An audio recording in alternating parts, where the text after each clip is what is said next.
Hey, this is Mike McAdam from Gen X Guitar. Today we're going to talk about 3 ways that you can use the Ibanez Tube Screamer.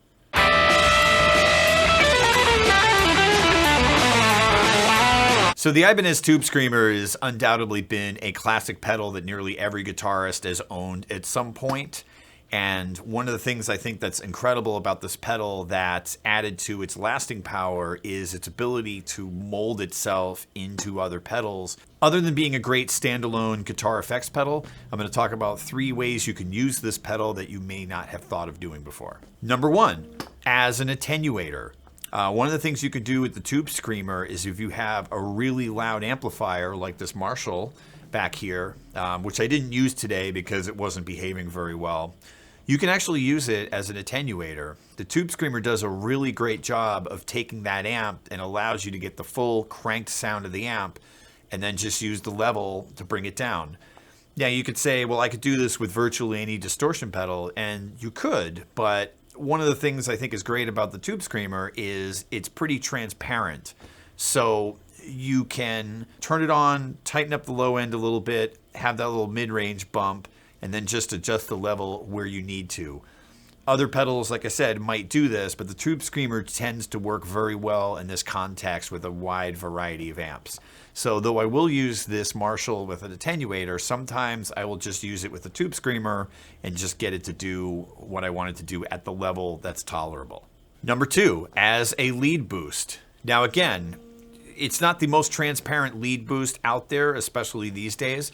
In the 90s, I used to play a 50-watt Marshall, use one Tube Screamer to shape the sound going in, and then I'd use another Tube Screamer to boost that. So I'm going to demonstrate what that sounds like. Right now, I have 2 Tube Screamers on my board. One is to the left of my gain pedals, and one is to the right. So if I want a more transparent lead boost, I'm going to put it to the left. So first off, here's the sound without the Tube Screamer.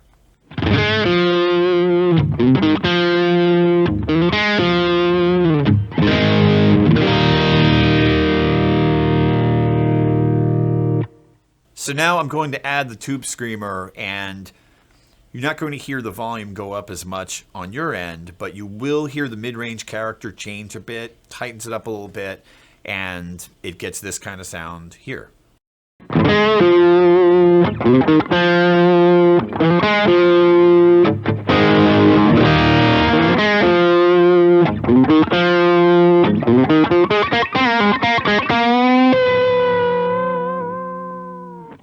So right there, I added it as a lead boost. It's going into a Nobels ODR. I think what the Tube Screamer does really well is it is reasonably transparent sounding as far as I think if you put a lot of other pedals in that situation, it's going to completely change the sound in a negative way. Now, you might like that sound or might not like that sound, but it works in a lot of different contexts.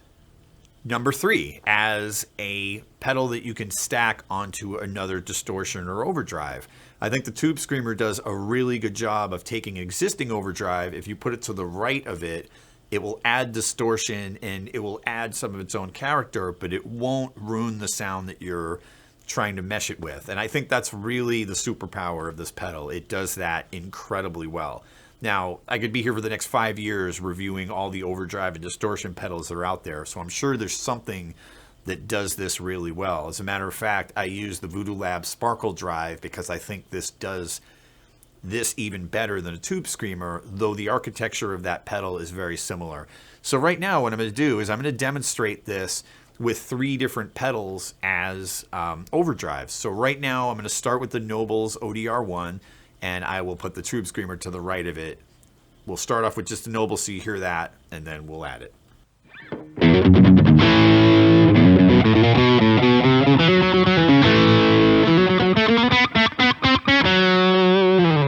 That was the sound of the Nobels ODR1. What I'm going to do now is add the Tube Screamer to it, and it's going to sound like this.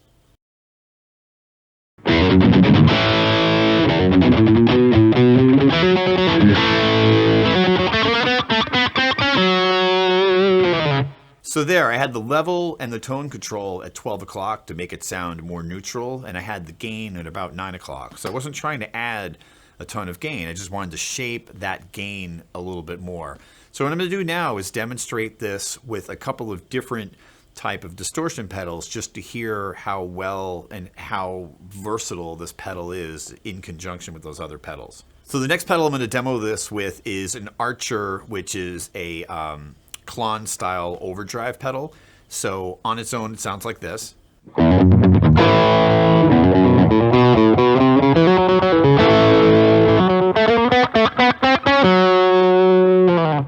So with that example of the Archer pedal, it has a totally different distortion characteristic or breakup than the Nobles does.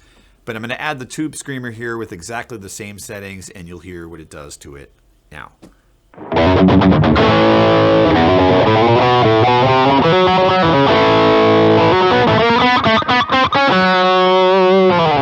The last example I'm going to do is with a Kamise OCD clone pedal. If you haven't checked this pedal out, I'm going to do a review of it in the future. It's about $25. You could thank me later. It is an awesome pedal. In some ways, I can make an argument that it's better than the OCD that costs 10 times more money.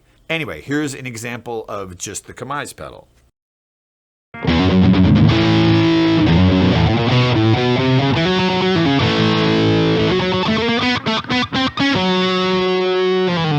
Okay, we'll do this one more time. We're going to add the Tube Screamer to this Kamise pedal. We don't want to get sick of listening to this riff after all, and that's going to sound like this.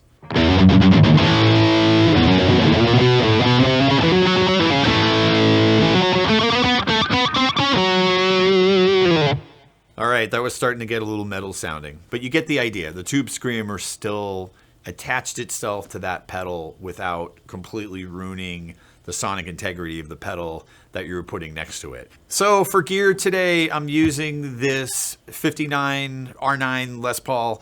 We have our 71 Fender Princeton non-reverb model, and for the microphones, I have a Unidyne 57 and a Royer 121. For the pedals, I have two Analog Man modded Tube Screamers. One of them is, geez, I had it done in 1997, and that has the brown mod on it. The one on the right has the silver mod, and that's maybe 2 or 3 years old. I have an Archer pedal, a Kamise pedal, and a Nobles ODR1 that we demonstrated today, but that's just for this video. I don't usually use all of those. So those are 3 ways that you can use the Ibanez Tube Screamer.